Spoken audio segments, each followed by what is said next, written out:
Hey everybody, welcome to the What is Money Show. I am thrilled to have you here joining me on my mission to help shine light on the corruption of money. Now, a little bit about this show and how it makes money. We are 100% sponsor based, which means that all the revenues we derive come from sponsorships. But I try to be very selective about the sponsors that I work with, specifically trying to choose those who have values well aligned to the values expressed on this show, like freedom, education, self-sovereignty, etc. So what I'm going to do is a few ad reads right here at the top of the show and then a few ad reads in the middle.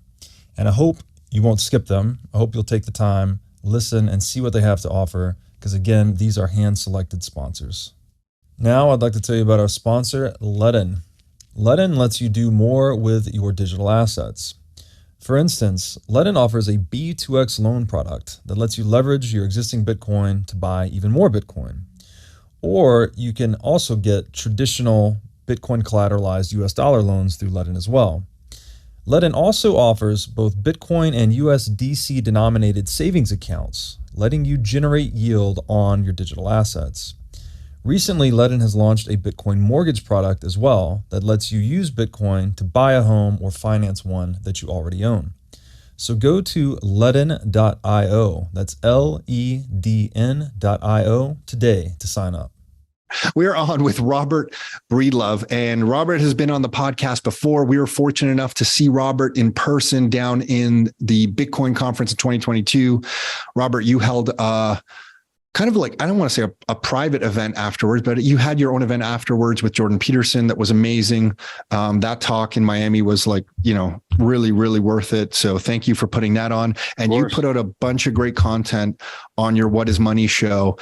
And I think more and more, I find myself trying to explain to people what money is, how does economics work? And I just thought, who better to bring back on the show than you to jump into all this stuff. So thank you. And I'm going to hit you with the first question. Why are you doing what you're doing? Like, you have the What is Money podcast, the What is Money show, and you're spending a lot of time on this stuff. This doesn't, you research the guests, you have great questions. This takes a lot of effort. Why are you doing this? Well, it's a good question. I guess I would first have to just admit that I enjoy it. I really like reading esoteric books, trying to wrestle with big ideas, ask fundamental questions. I've always just kind of been inclined that way my entire life. So there's that. And then I guess the other big piece is that I was fortunate enough to discover The Creature from Jekyll Island when I was 18, 19 years old. And so I had come to the conclusion at rather formative years in my life that central banking is the main problem in the world. I don't say that lightly. I know we have a lot of problems, but I think when you really start to peel back the layers of monetary history, you'll see that, the central bank and global war machines tend to go hand in hand. So that alone sort of makes it one of the main problems. And I could go on and on about the other problems that systemized theft and coercion create in the world, as we do on the show. We go on and on about that. So that's part of the why, is there's this ethical dimension of just trying to, I think Taleb said this: if you see a fraud and do not call it a fraud, then you are a fraud. Something to that effect. So I feel as though I've been privileged enough in my life to have this kind of naturally curious attitude that took me to the central banking rabbit hole before Bitcoin even. And then through Bitcoin, thank goodness, took me into the Austrian economic rabbit hole, and connecting those two worldviews with Bitcoin is kind of the crescendo to it all, right? It's been this long theoretical struggle between different schools of thought and economics and who gets to control what. And unfortunately, libertarians have just always suffered because it's in human nature to violate other people's property if it's profitable. But finally, Bitcoin makes this whole thing like a live market test. It turns that theoretical debate into a live market test.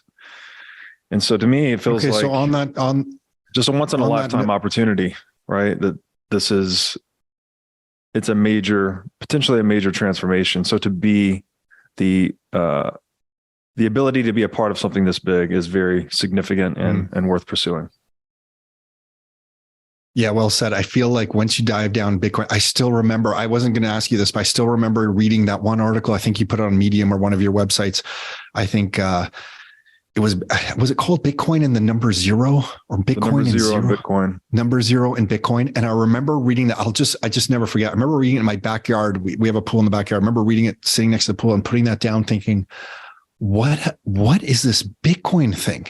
Like, what is this? Like, it was that article for me. That was actually, I think, before I had read the Bitcoin Standard, but it took me to this new place of like, what am I experiencing here? Like, and I think when you haven't read a lot about money and economics and Bitcoin, just hearing myself say that, I sound like such a monetary geek. Like I sound like such a geek, but it's so true. Like once you understand this, it's just a never ending rabbit hole. Okay. So I want to ask you, you said Austrian economics. For anyone listening who's not familiar with Austrian economics, how would you explain it just quickly so people have a frame of reference? And I know this is a big subject, but could you give context maybe versus Keynesian economics, or in another way, just for anyone listening, when you say those words, what should they understand? Sure. I'll try to keep it brief. So what we call Austrian economics today actually represents economic science since the beginning of human knowledge, basically. Only in the past couple of 100 years have we had Keynesian economics, which is this pseudoscience that's been funded and implemented into modern universities and curriculum, obviously funded by the central bank. And its sole justification, or its sole purpose rather, is the justification of monopolizing money and printing money. So that's a very strong worded accusation. Clearly, we go to links to back that up on the show, but in general, that's kind of the truth.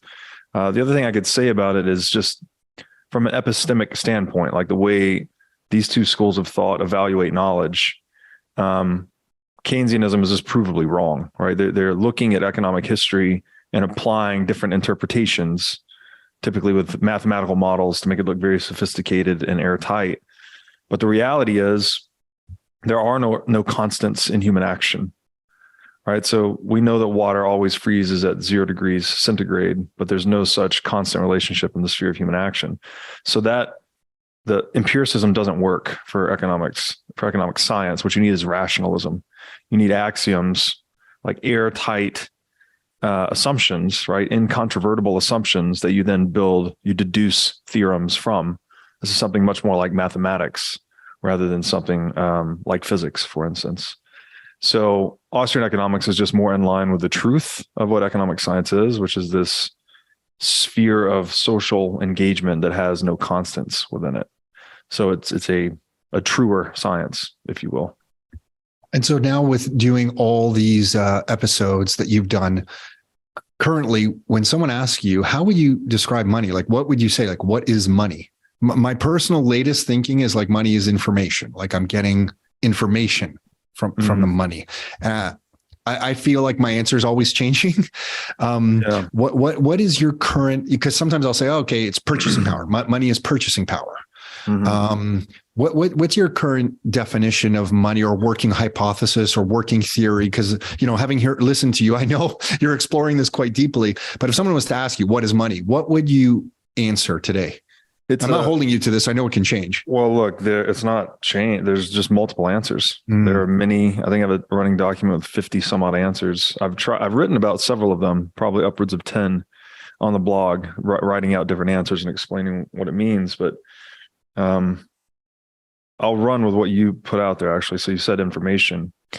I've also often thought about money as kind of a composite between information, energy, and time. It's obviously information in the sense that it conveys the price signal, right? So this is taking the aggregate supply of an asset in the world and taking all of the ordinal valuations that people are placing on that asset, right? The preferences people have to hold gold or whatever the commodity is. And it's distilling all of that activity, right? This whole constant storm of trading and decision-making and action taking, it compresses all of that into the price signal. And so that one number has massively compressed this entire data set called the world economy or the world market for gold or for any other commodity, right? So it's a miraculous data compression technology, just in the fact that money enables the pricing system. Obviously, money is related to energy in the sense of proof of work, right? This is what secured gold supply from debasement historically. The fact that it was expensive to discover it, mine it, refine it, coin it, etc. That was a cost, a prohibitive cost that prevented the over expansion or the overinflation of gold supply. And if you overly inflate or expand the supply of something, obviously you compromise its integrity as a store of value. So it's the energy expenditure necessary to make gold money that secured its supply from inflation or counterfeiting. That's what made it the best store of value historically. So all of that obviously deeply connected to energy, right? And fiat would be the reverse. When you actually create a monetary instrument that has basically zero energy cost to produce new units of, it suffers hyperinflation, right? People overissue, they overprint, overinflate, over-counterfeit, whatever you want to call it. They're all the same thing. And suck all the energy out of the money, right? That's kind of the pathology we've been engaged in over time. And then finally, time, money, pretty obvious, right? It's something we exchange our time for, and then we take into the marketplace and we expect other people to make commensurate sacrifices for the money we hold, right? When we go and buy something at a restaurant or clothing, right? There's time and effort that went into producing these goods and services that we're actually using money as an instrument to lay claim on. So in that way, it's not an exact legal analogy, but I say that in the same way that a company stock certificate is title to company capital, that money is title to human time, right? It doesn't actually mean that money gives you ownership of human time, but in effect, in the marketplace, obviously it commands people's time and attention. So that's three sort of elemental ways to think about what money is, but there are many, many answers. And so then Bitcoin you're focusing on because you think it's currently the possible best form of money? Is that like, what, I guess you've discovered Bitcoin, you're focusing on it because you're like, holy shit, this might be the best form. This thing might be the best form of money we've ever seen.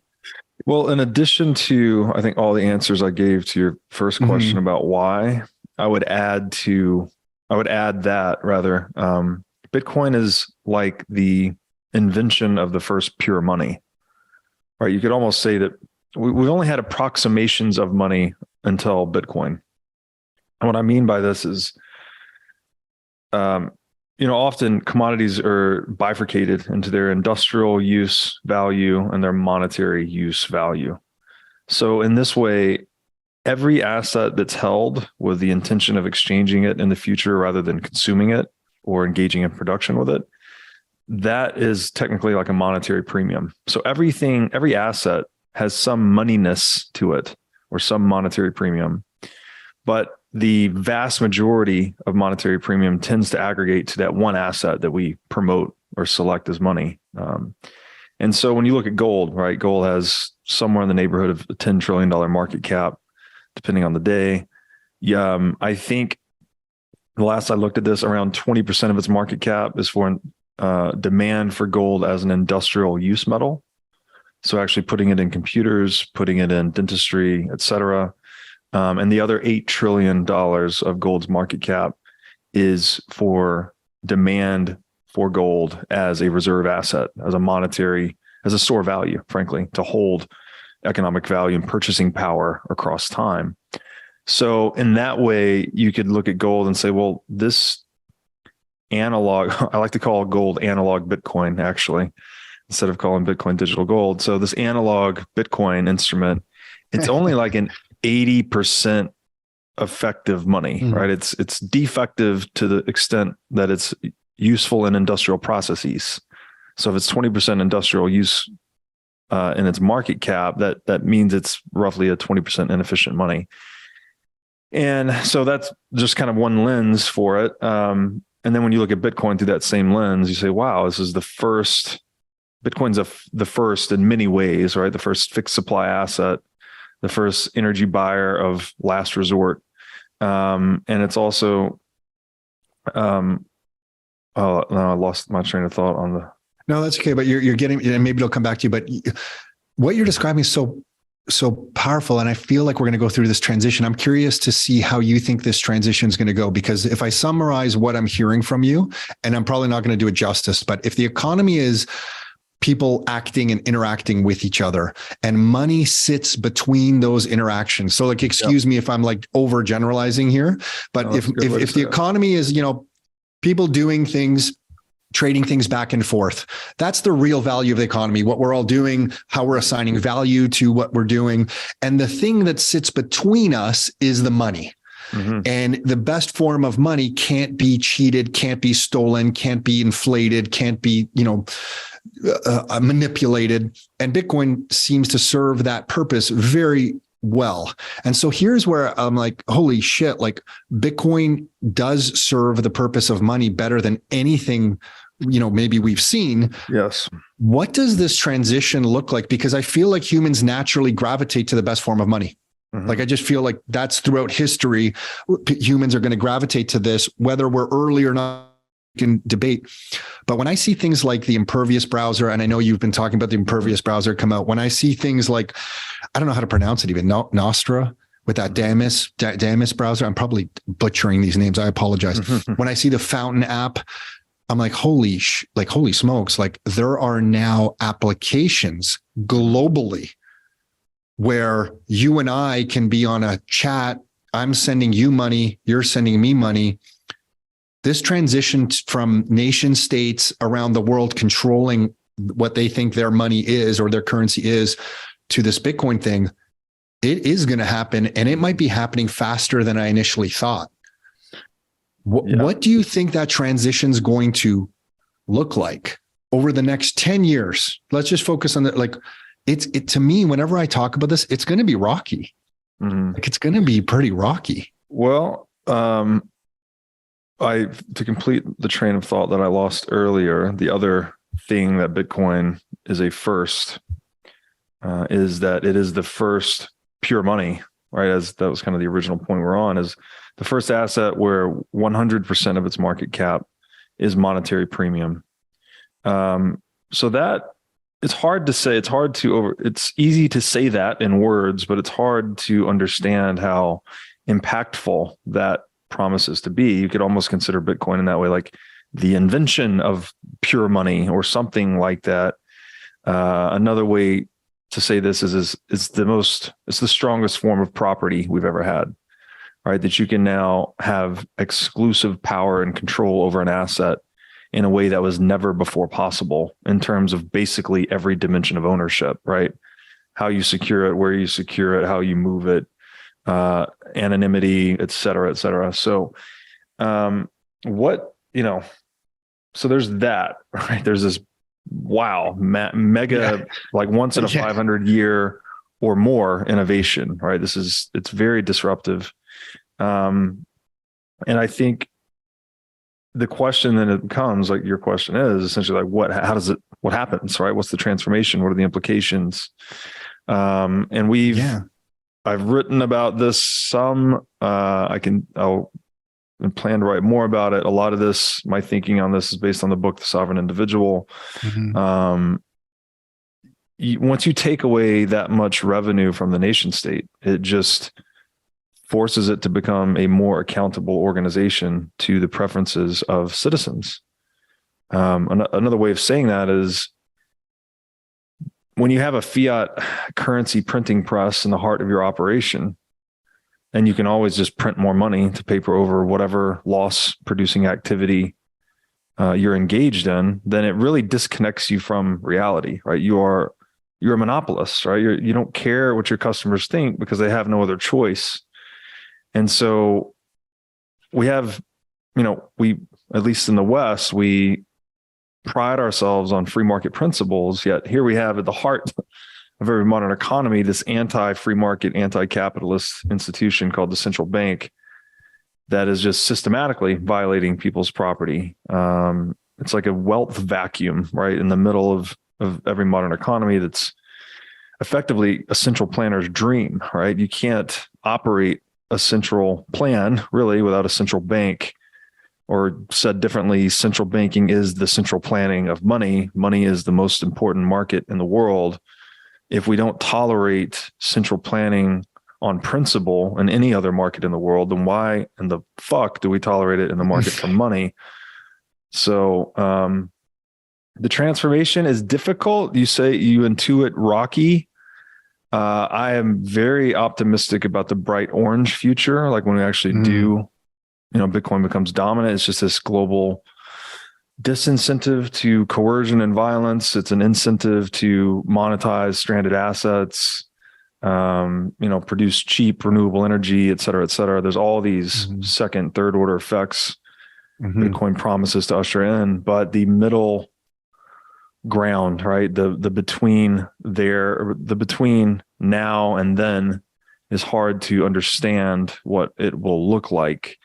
The sort of rough proxy we have is when the United States economically outcompeted Soviet Russia in the 20th century, and you saw Soviet Russia effectively go bankrupt, right? And what happened? Well, it fragmented, right, into 30 some odd countries that it had previously conquered.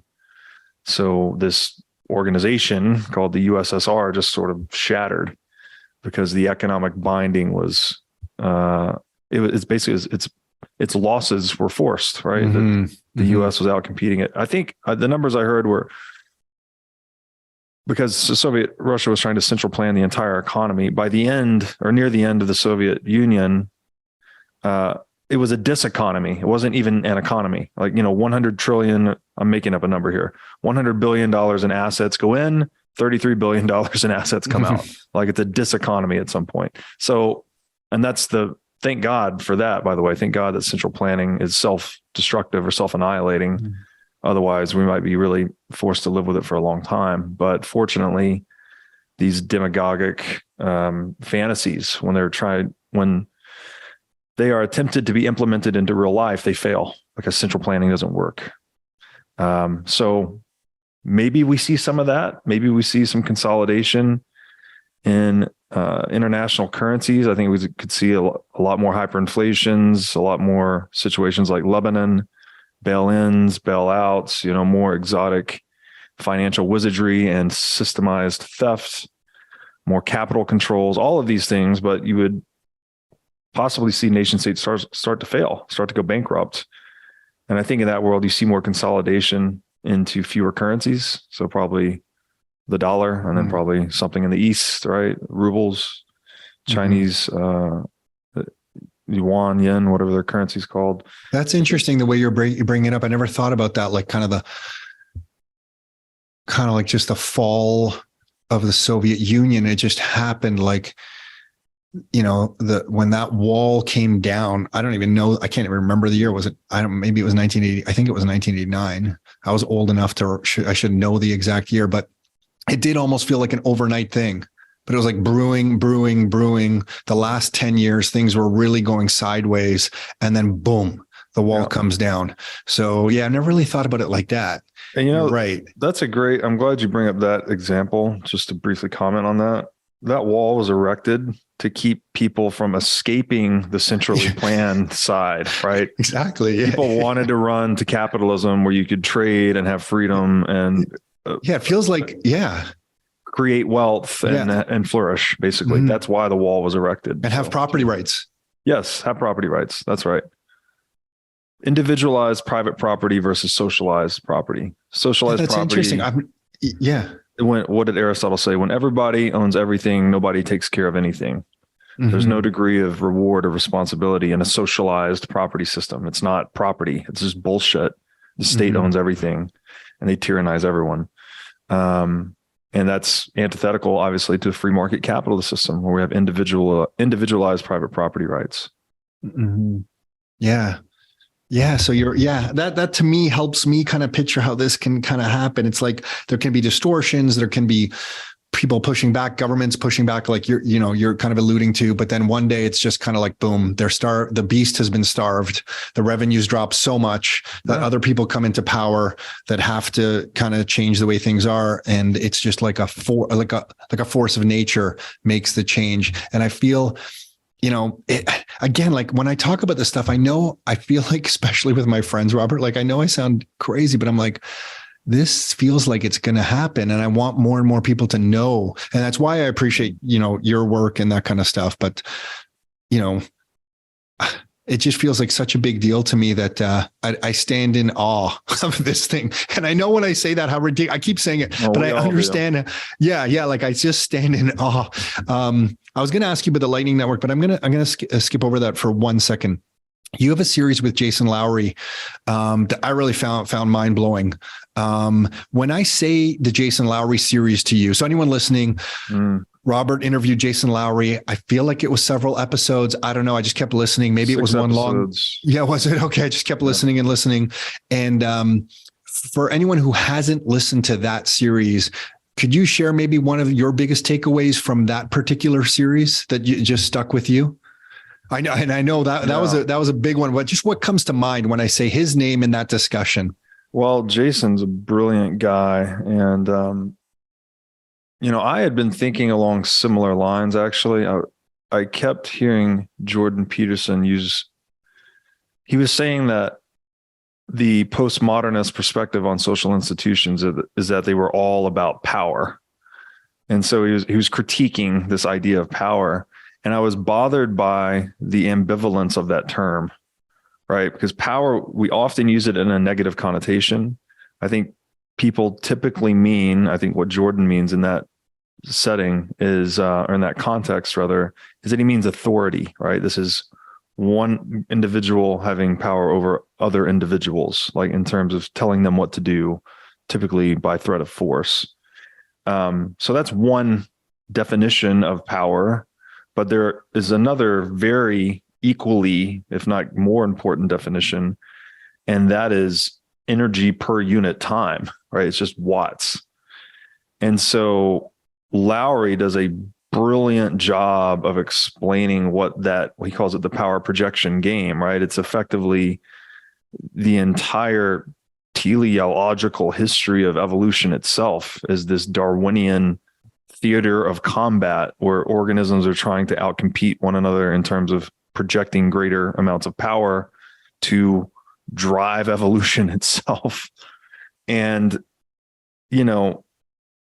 properly understood, I think and I do argue this, that same algorithm of evolution, if it works, keep it. If it does not, discard it, right? This very brutal, simple algorithm that propagates through all of us, all life. It also propagates in non-biological substrates, right? That's the same process innovation is. Innovation is non-biological evolution, and evolution is biological innovation. Like they're the same process, just different substrates that they're propagating through. So this idea that Bitcoin is like one of the highest evolutionary forms yet achieved in the sphere of human consciousness, right? We've created indisputable order, right? There's no such thing as an indisputable record-keeping system prior to Bitcoin. It's inarguable, incontestable, incontrovertible truth. Like you can come up with every theory you want to try and explain it away, but if it's on that blockchain, and it's sufficiently cemented in blocks, right? 6 confirmations or whatever your number is, there is no overturning that reality. And human beings have never created an immutable record-keeping system like that. But the immutability is rooted in the projection of power, right? We still have this mining process that ensures the supply integrity of Bitcoin. So it's a very fascinating conversation, and you start to see how physical power, right, watts, and what I call political power. Jason calls this real power, physical power, real power, and he calls political power abstract power.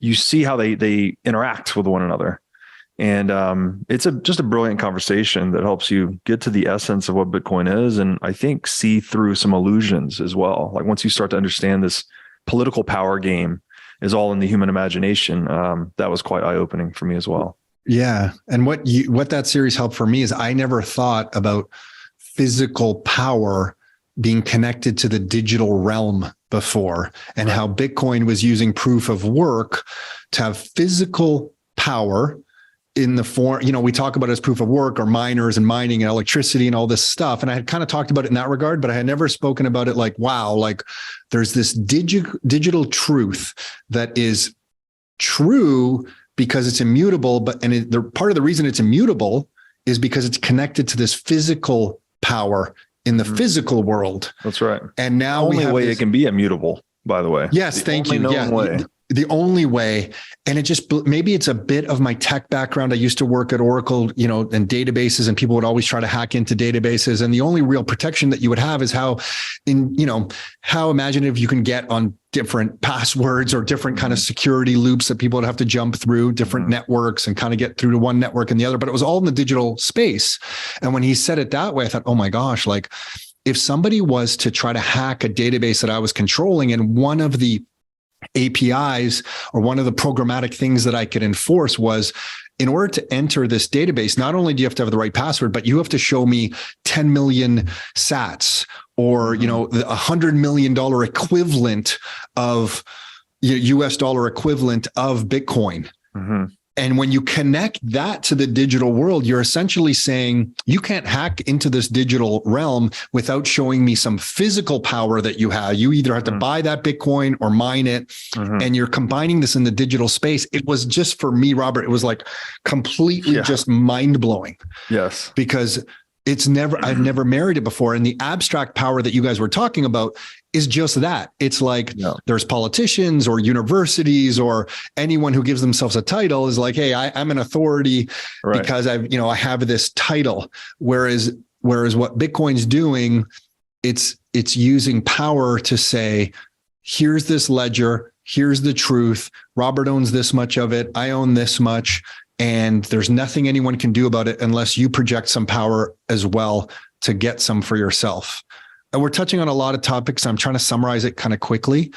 It's brilliantly put. And I think if Jason were here, he would advocate for Bitcoin as this revolution it's like a new cybersecurity paradigm. Maybe a way that he would put it. That's what he was calling it, like a cybersecurity protocol. Much more than money, he says. Yeah, I forgot. That's right. We argue about that actually, because I'm much more like, well, maybe money is just way more important than we've ever really considered. And so the fact that we've discovered a pure money, it is all these other things. But at the end of the day, these are all just, again, words we're trying to, fit onto this radically new emergent reality. And that's what gets into the domain of the imagination again. So it's a very interesting conversation and series. I'm really glad you enjoyed it. Oh, mind blowing. Now I'd like to tell you about our sponsor, CrowdHealth. CrowdHealth is a Bitcoin-enabled alternative to legacy health insurance. Now let's face it, legacy health insurance is an absolute scam. Nobody can explain this better than the legendary comedian Chris Rock. Insurance. You got to have some insurance. You got to. There's an insurance. They shouldn't even call it insurance. They should just call it in case shit. Like, I give a company some money in case shit happens.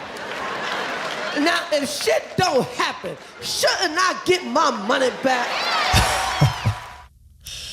So with CrowdHealth, instead of just paying premiums that you'll never see again, you can hold part of this pool of savings in dollars and in Bitcoin through CrowdHealth. And when you have a health event, you can draw against this pool of communal savings. So go to joincrowdhealth.com/breedlove to learn more or sign up. Now I'd like to tell you about our sponsor, Wasabi Wallet. Wasabi lets you use Bitcoin privately while still maintaining full control over your money. Specifically, Wasabi Wallet is an open source, non-custodial wallet with privacy built in by default. By using Wasabi, you're effectively putting the private back in private property. Wasabi Wallet is an easy-to-use privacy wallet that can support any amount of Bitcoin transactions. So go to wasabiwallet.io today to download this state-of-the-art wallet software. Now I'd like to tell you about our sponsor, Casa. Casa makes it simple to buy and secure your Bitcoin without wondering whether you're doing it right. Specifically, Casa provides a multi-key custody solution, which is by far the most secure way to custody your Bitcoin. Now, when I talk about Bitcoin being theft-proof money or inviolable private property, a multi-key custody model is exactly what I am talking about. Using multiple keys lets you maintain full control of your Bitcoin while also giving you redundancy in case you lose one of the keys. It's also the best way to secure your Bitcoin for inheritance planning purposes. So go to keys.casa, that's C-A-S-A, today to sign up and use discount code Breedlove.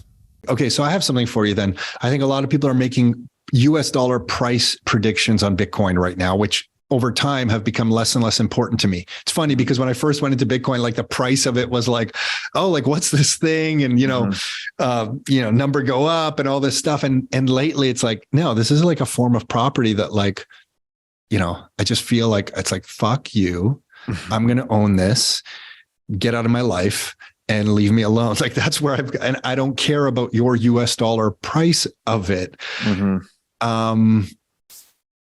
Having said all that, I guess I want to talk about the price a little bit. I guess the way the U.S. economy is being managed right now, I guess it's possible. Anything's possible here. I guess I could see the U.S. dollar price of Bitcoin going much lower than it is now. Oh, of course. Yeah, and you're agreeing with that. Like I feel like, to me, it's become a little bit irrelevant. I know that's dangerous speak because if someone's taking which I would never advocate for, if someone's taking all their living expenses and putting into Bitcoin, it's maybe a little too volatile for most people to be able to do that. But where do you stand? Does that even bother you anymore? Or is it important to you? I guess it's important, but where do you stand on the price, the US dollar price of Bitcoin? How do you think about that right now? There's no question whatsoever that a higher US dollar price Bitcoin is making Bitcoiners much richer, right? And you see this every bull market. They tend to start doing more things, right? They're louder. There's more celebration. So yeah, everyone I think is rooting for Bitcoin number go up but the flip side, that's kind of the tip of the iceberg because beneath the surface of number go up is, freedom go up, state power go down, coercion go down, truth go up, all of these second, third order things that Bitcoin brings in. But in terms of, obviously its price volatility is extreme, right? Extreme. It's like an 80 vol asset. Depends on over what time period you're looking at, of course, but I don't think there's any sensible Bitcoiner in the world that will tell you to use Bitcoin like a checking account, right? This is not something you're trying to live off of. This is long-term savings technology. So, and a lot of, I think just being able to engage with an asset like this, that you can actually own a fixed fraction of forever. Well, obviously safety and popularized this term lowers everyone's time preference, right? People start to think a lot more long-term. And that really leads to overall better behavior, right? People tend to start just running their lives more profitably. And you take excess dollars that you are able to produce and turn those into BTC periodically, right? So this long-term dollar cost averaging accumulation strategy, along with, which that's basically what I do. I buy Bitcoin every single day, no matter the price. So you're just covered in that sense. But I also will accumulate dollars in some of my businesses, and I will opportunistically buy the dip, right? If Bitcoin's price goes down, I'll buy more. So that whole approach for me makes me very price insensitive. I don't care. Of course it goes up, state power go down. That's all wonderful. No, it's fun. But I'm not emotionally attached to the movements of the price. Yeah. And I think if you are emotionally attached to the movements of the price, it's very likely that your position is too high or too large for your risk profile. So again, it's long-term savings technology and nothing more than that in terms of the volatility, at least. Okay, I have something else for you then. Why do you think most North Americans don't pay as much attention to money and what money is? Is it because the system's worked fairly well for the last 50 years for them, relatively well, or is it because people are working so hard to pay for the bills, their bills and their rent and their groceries and, feed the kids and everything? They don't have time to go down the rabbit hole. I think that's correct. It's kind of a pernicious problem, right? If everyone's on this hamster wheel of having to work faster and more to outrun inflation, then they have less and less time to do anything, right? Spend with their kids, start a business, definitely not study Bitcoin, right? What is the minimal hour investment to see the light on Bitcoin? People throw around 100 hours. It's like, who's got an extra 100 hours sitting around in the fiat paradigm? It's, people they're being run ragged in the system. So I think that has a lot to do with it. And then again, from an educational standpoint, I have a master's degree in accounting and finance. I never learned 1 minute of Austrian economics in school. I studied a lot of economics, not one peep of Mises or Rothbard or Hayek or Hoppe. Like, none of these guys were mentioned. And that is economic science, right? So it's a little strange having gone through the university system and like been indoctrinated into this pseudoscience called Keynesianism, where government is represented as God, effectively, an organization that suffers no opportunity cost. They can issue new money into existence or take it away. That's like saying they can just create wealth or really just redistribute property rights at will. That's effectively what you're granting this omnipotent organization. And that does not hold up to the light of rationality for even a second, right? That all of that bullshit just doesn't make any sense at all. So yeah, I think we need more economics education in the world, right? We need these ideas to permeate people. And obviously we do what we can on the educational front, as we're doing right now, as we do on the show, the written work, et cetera. But I really think it's the pain that ultimately gets people to move, right? It's when they experience hyperinflation or they experience a bail-in, right? One day you've got 500,000 euros in your bank account, you wake up and everything above 100,000 was seized to the tune of 90%. Those types of painful experiences tend to be what get people to awaken to the value proposition of Bitcoin. Do you ever think that Bitcoin won't fully express itself as you would like to see it because of human nature the way it is in your lifetime? Do you ever think that perhaps you won't see the future that you would like to see with Bitcoin just because of human nature? Oh, on the timing thing, I have no idea if I'll see it in my lifetime. I have no idea how long this could take. It's really just, it's directional, right? All of this analysis and the thesis that I'm putting forth is just kind of economic directional, saying, okay, over time, people print money, they get their property rights violated. They try to move towards less violable property. And that's how civilization kind of self-organizes. So the question is, what happens when you throw this unbreakable property relationship into the mix? But who knows? Right? This could take 500 years, 50 years, 5 years. It's really impossible to say. So I'm not concerned about seeing it in my lifetime. I'm just concerned about throwing light on the darkest system that I see in the world. And that is the opaque, central bank, right? That funds the war machine. And I think funds a lot of this mainstream media bullshit narrative that we see. It's a big mess, It's it really is a big mess. But you're right. I think I think you said the orange light earlier. Like when I see things kind of happening and I know there was a Bitcoin conference in Africa. I know Greg Foss was down in El Salvador recently. When I see things like that to me really encouraging, because it just shows me what could be and what could be in my own lifetime. And to me, that stuff's exciting. So, there's kind of these like glimmers of like, wow, this is going to get fun. And it is already getting fun. But sometimes when you as I sit in North America, sometimes I look around and I think after discovering Bitcoin, I'm just like, what's everyone's problem? Like, don't they get it? Like, this is disaster. And I'm not a negative person. I don't mean that to, but I'm like, I just look around and go like, do you not understand how better things can be?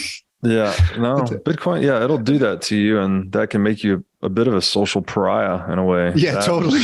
That and never shutting up about Bitcoin. People are like, okay. It's funny because I think I've gone through, and anyone listening to this podcast probably thinks I don't shut up about it. But in my personal life, I have quieted down a little bit because I'm like, oh, when the people are ready to talk about it, they'll talk about it with me. Whereas I think my first year was like screaming, or 2 years was first screaming from the top of a mountain. And now it's like, you know what? I'll talk about it when you want to talk about it. I've noticed the propensity of people wanting to talk to you about Bitcoin is highly correlated to the price. Right, definitely. Because when I'm talking about it, and that's when I started writing and putting out a lot of stuff initially, was in a deep bear market. And there was a long time where people just kind of ridiculed. Well, not ridiculed. They said, hey man, like, okay, we get it, but the price is still going down. So what's going on? And then in a bull market, those same people come back around and really want to listen to what you have to say. It's funny. If people talk about the price to me now, I'm like, you don't get it. You don't deserve to talk about it. We're not talking. I've taken the opposite approach. But I get it. I want to ask you about your podcast, because you have so many episodes and they're great in-depth stuff. Which episodes do you want to get more listens that haven't? Like, are there some episodes? I'm sure there's some episodes you're like, damn, I really wish those ones got a few more listens. Are there a couple names that come to mind or topics that come to mind? So you're just saying like underappreciated episodes. Yeah. Oh my goodness. It's a big question. The one that, I really enjoyed speaking with John Vervaeke. Okay. We did a series. He worked with Peterson rather at University of Toronto. He is a cognitive scientist and philosopher, very brilliant guy. He's been on Lex Fridman's show recently. It's a great interview. But I had him on long time ago. We did a series, not a long time ago, I guess almost 2 years ago. We have a series together called the John Vervaeke series. That was just a very fun discussion for me, learning about his thinking. He's a very, very deep philosophical understanding of the world. One of the best read people and best speakers I've encountered. And then we later on did another series called the Platonic Philosophy series, where he recommended a book titled, the title is escaping me at the moment. The author is D.C. Schindler. Oh, it's Plato's Critique of Impure Reason is the name of the book. And the author is D.C. Schindler. And that was Vervaeke's recommendation to me. I read the book, was completely stunned how good it was. It's about Neoplatonism. Fantastic philosophy book. And so he came on and we talked about that for, I think, 4 or 5 episodes. They are appreciated, they've gotten a good amount of views and downloads, but I think it's that super deep philosophical content that maybe other people don't have the patience for, perhaps. Mm-hmm. But when you do spend the time to go down there, you're kind of in the annals of the thinking of Western civilization, right? Like Plato's at the bottom of a lot of the way we think about reality fundamentally. So it's interesting to get down there and understand the ideas they were wrestling with and the relationship between the relative and the absolute. I also think that helps shine some light on perhaps the profundity of Bitcoin, because it's another first that Bitcoin is. It's the first absolute anything humans have ever created. In this case, an absolutely fixed supply or an absolutely scarce money. Absolute meaning something that does not change.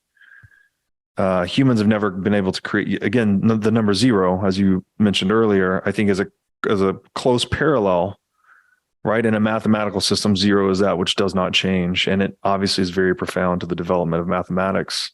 So this idea that we have created an absolute money could be very profound to all of socioeconomics.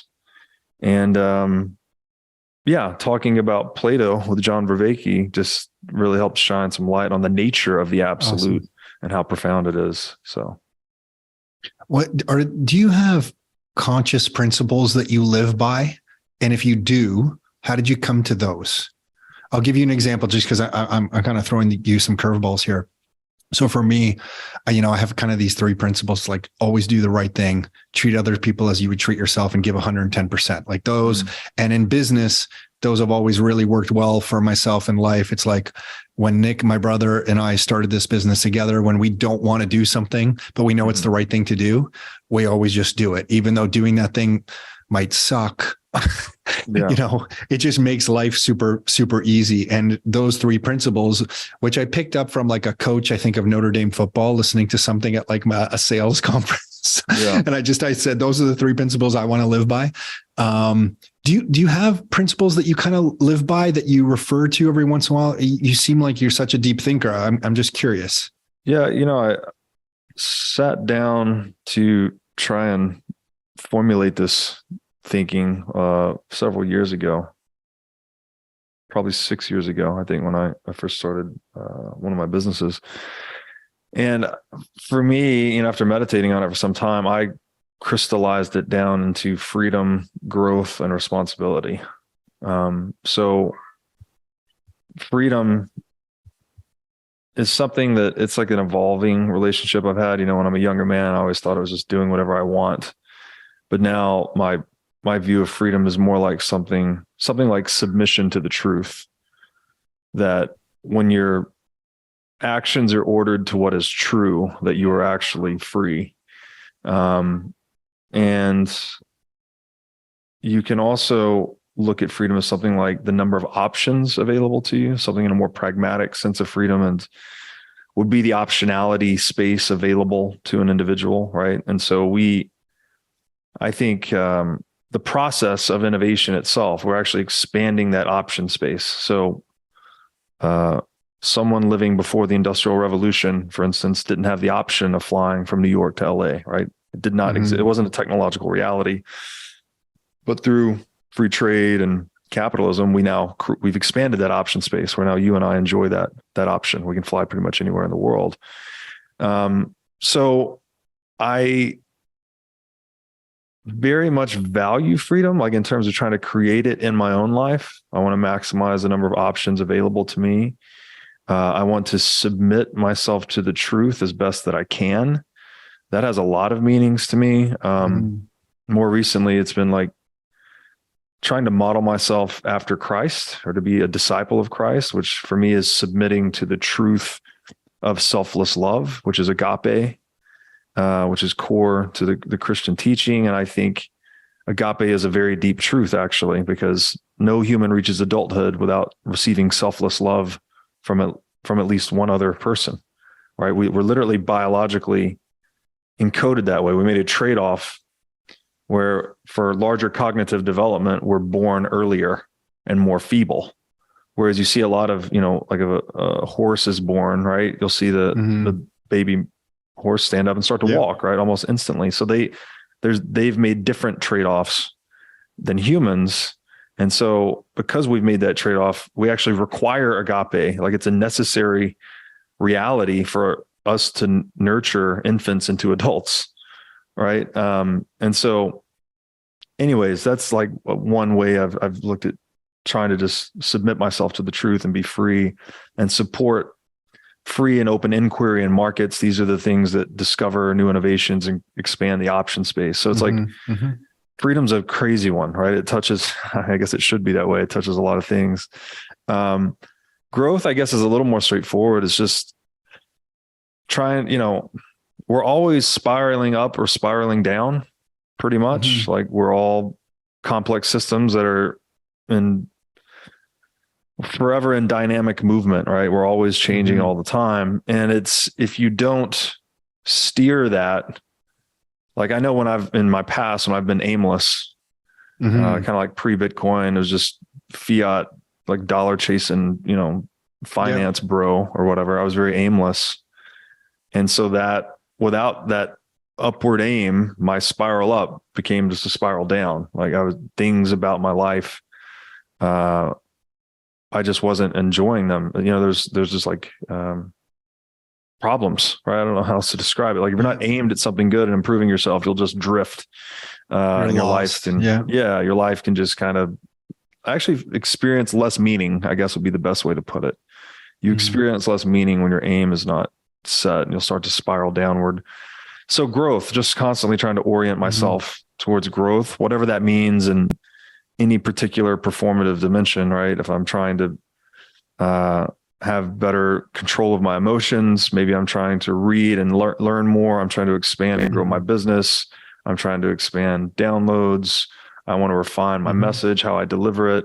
I want to meditate more. Like I try to live a very disciplined, rigorous lifestyle, but also balance, right? You have to have balance with just free time and relaxing. So try to not be maniacal about it, but pretty damn serious about it at the same time. And then finally, just responsibility, which is, again, I'll thank Peterson for just hammering home the importance of that in life, that no matter the situation you're in, the best strategy is to always just take as much responsibility as you can. And you could think about this in the sense of responsibility as like an obligation is what we typically think of. Like I'm responsible to take care of my kids or your business or whatever the thing is. You have an obligation for caretaking, let's say. And that's one way to interpret it. I think that's very important. But there's also this interpretation of responsibility as the ability to respond. So every situation, every contour of uncertainty that you confront in life, like you should be constantly figuring out how best to respond to it. And that gets back into kind of growth, right? You're always trying to develop your skills and your options and how you respond to reality. So you could say that through growth, that you're actually maximizing your responsibility, right? And that actually lets you be better at that obligation of caretaking, that other understanding of responsibility. So this kind of has this symbiotic dual purpose. So more responsibility allows or perpetuates more growth. Allows you to be a better caretaker. Right. And so another way to think about this is, again, the importance of private property. Like, did you have the exclusive relationship with the things of value that you create, and you can use them, consume them, save them, or trade them with others? Now, we often call these private property rights. However, it's very important that we recall that they're also responsibilities. They're also private property responsibilities, because you have the obligation to take care of that asset if you are to enjoy its features. If you have a nice car, right, that will get you from A to B really fast and cause all your friends to give you compliments, you'll feel great about what it represents to you socially, but you don't maintain that car, you don't fulfill your responsibility of changing the oil and performing maintenance, then you won't enjoy the rights that asset affords you. So the implementation, I think, of responsibility in the world is in individualized private property. So we need to create incentive systems that actually get people to tilt this direction. Whereas, again, as we said earlier, if you have socialized property, there's no one that has a responsibility to take care of it. The state has no responsibility to take care of it. Or socialized money. Because the individuals running the state just want to maximize their own income, right? They don't have a capital interest in public property. The public property gets passed to the next authoritarian or caretaker. And that's the problem, right? So what you really need is private ownership of the means of production that maximizes the expression of responsibility in the world. So private ownership of a Canadian healthcare system, it would be better because the public ownership, because our healthcare system is in a state of disrepair. As long as they're competitive markets, right? As long as customers have the option to say no, and they have options to take their business elsewhere, that's what keeps producers honest. When you start monopolizing or eliminating competition within industries like healthcare is obviously highly regulated, state run, I guess, in Canada, you don't have that forcing function for honest dealing with your customers. You don't have economic competition. So that's the problem. It's like you have to, and this again is Darwinian, right? Yeah. It's let competition run. That's what creates the most evolution or innovation. So responsibility, that's interesting. I don't think I've really looked at it like that. So the responsibility I have, because, to own rental properties, it's work, like it's crap, to tell you the truth, but if you're responsible with those properties and you nurture them and take care of them, the rewards of owning these things over 10 and 20 years, especially in a world where they've become monetized, let's face it, it's been really good, but you had to own that responsibility. And it's like, it's kind of making me think of Bitcoin a little bit, because a lot of times I get pushed back of like, it's kind of a pain in the ass, Tom. Like I got to do this like self-custody thing and stuff. But it's interesting when I hear you say that, because the responsibility of me controlling and owning the access to my Bitcoin really allows this money to be free, because I'm not depending on a government or a banking system or someone else to take care of it. I'm owning that responsibility and taking care of this thing. Yeah. What did Uncle Ben tell Spider-Man? With great power comes great responsibility. Yeah. Robert, I love it. I just thank you for. I just want to honor your time and kind of wrap up. Thanks for sharing all the stuff. Thanks. I mean, you don't know us well. Thanks for taking the time to do this. I mean, I really appreciate it. Yeah. Thanks for sharing the messages that you're sharing. I think it resonates with different people differently and at different times. You go deep on a bunch of stuff, and I think, sometimes I have to listen to stuff a few times, and it hits me differently as my own journey kind of changes. Yeah. So I just want to thank you for all the work that you're putting. There's a bunch of us out here listening to your stuff, and you might not get that feedback all the time, but you're having an impact on a whole bunch of us. So I don't really know how to support you other than to promote the podcast and share your message. And, you have fans here. So if there's anything we can ever do to help, please always just reach out. Thank you so much. And then I really appreciate that. Yeah, no problem at all. And so just having said that, where can people find you? Where would you like to direct people to, anyone listening to this? Yeah, you can find us, all of our show and social links at whatismoneypodcast.com. And then my biggest social media platform is Twitter. My handle is at Breedlove22, BREEDLOVE 22. DMs are open. Do my best to check them, and very passionate about this movement. So the great thing about Bitcoin is there's always more room, right? There's so much to be done. Everyone has a role to play. So if you're learning about this asset and this movement, just I would say keep going. It tends to make, like you said, you've built an orange pilling operation out of your business. It's accidental. We back-ended into it, but that's what it's becoming. Yeah. It tends to transform your life, thoroughly inside and out. And, also how you show up in the world. It's impactful. So if you're feeling disenchanted with fiat reality, there is refuge in Bitcoin. Yeah. Yeah. And a lot of great characters and personalities, and, a lot of great stuff. And listen, are you still deadlifting? Oh yeah. I imagine you are. You said growth. Okay. So my brother, you can't tell by me. Yeah. My brother dragged me to a gym I've been going there for a while. He's the one who works out like 6 days a week. If he'll lose it if he doesn't go to the gym. He goes bright and early. And we had the Canadian there's a Canadian strongman. I'm going to get annihilated for not remembering his name, but recently he's hitting like second and third place in the world in some strongman competitions. He came to our gym just down the street, and he was teaching everybody how to like pick up logs. Yeah. So next time you're in the Toronto area, if you ever enter Canada, we'll bring you out, and you'll come to this gym here. Awesome. And we'll organize such a thing. That's been my personal journey, just kind of going down. I'm thankful to my brother. When you said growth, I mean, that's been a really interesting journey to me, going to the gym and kind of just, doing all that kind of fun stuff. It's very humbling. So anyway. I love it, man. I love the gym. Like for me now, I'm really getting more and more into kettlebells. Actually, I've been doing them for a long time. Yeah. But to go in there and play with physics. Oh, it's so fun. And then you're also, when you strengthen your body, you strengthen everything, right? You're strengthening your discipline, your mind, like how you show up. You learn how to suffer.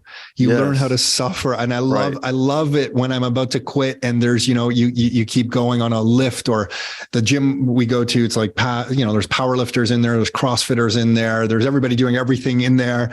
And, yeah. It's awesome. I clean my best clean, and I can't do it right now, so I hate this, but my best clean ever was 250 pounds. And I tell you, the day I did that, I felt like top of the world. When you just have those moments where you're just like, I am king of the world today. Like I am just so it's a lot of weight. So, okay, Robert, thank you again for doing this. Really appreciate it. Thanks for taking the time. Thanks for having me. Get some sleep.